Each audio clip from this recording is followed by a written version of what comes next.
back again.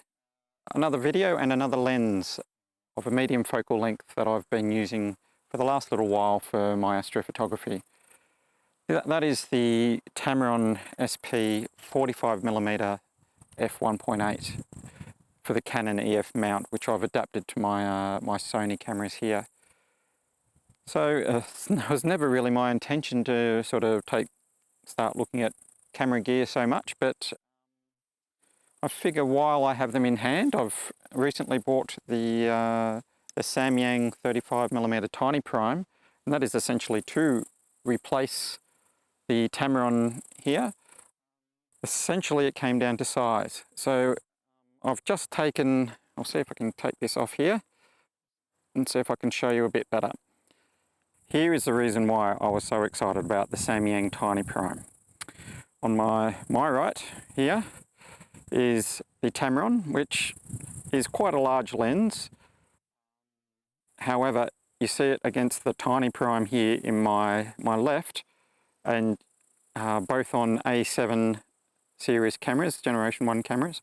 You can see just how huge comparatively the DSLR version of the lens is. So tonight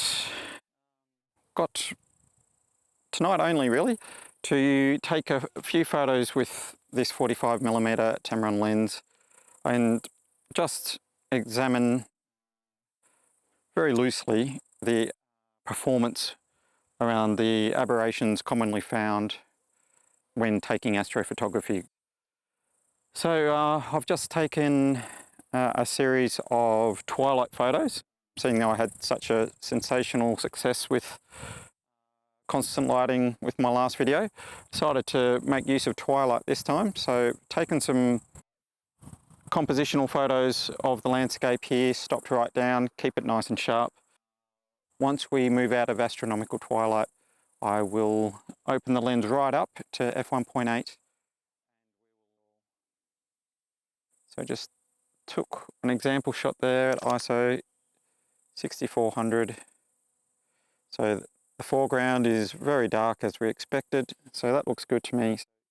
Right now, just going to load up the stock Sony time-lapse app, which is actually pretty decent for this kind of stuff, as well as time-lapse.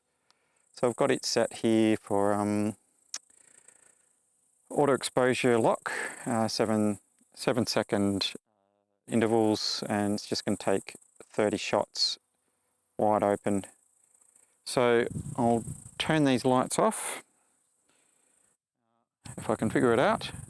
So 1 and 2, and then let's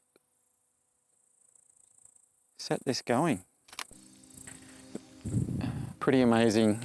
Now just turning my head towards the south, and I can see the tail of the Milky Way there.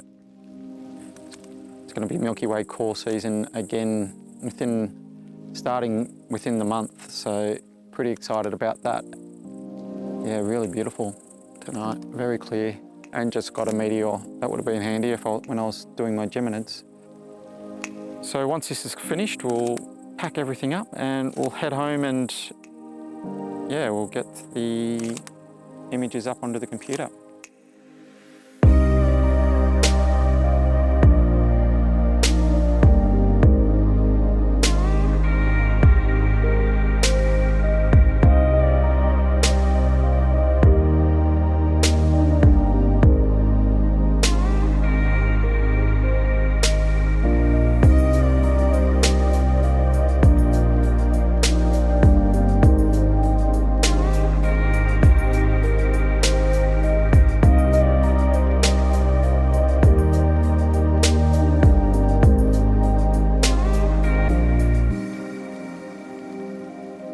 Okay, got an image from the night loaded up here, and from the details you can see it was taken with my A7R, wide open at f1.8 for 5 seconds at ISO 6400. We take a look at the center of the image and zoom into 200% or so.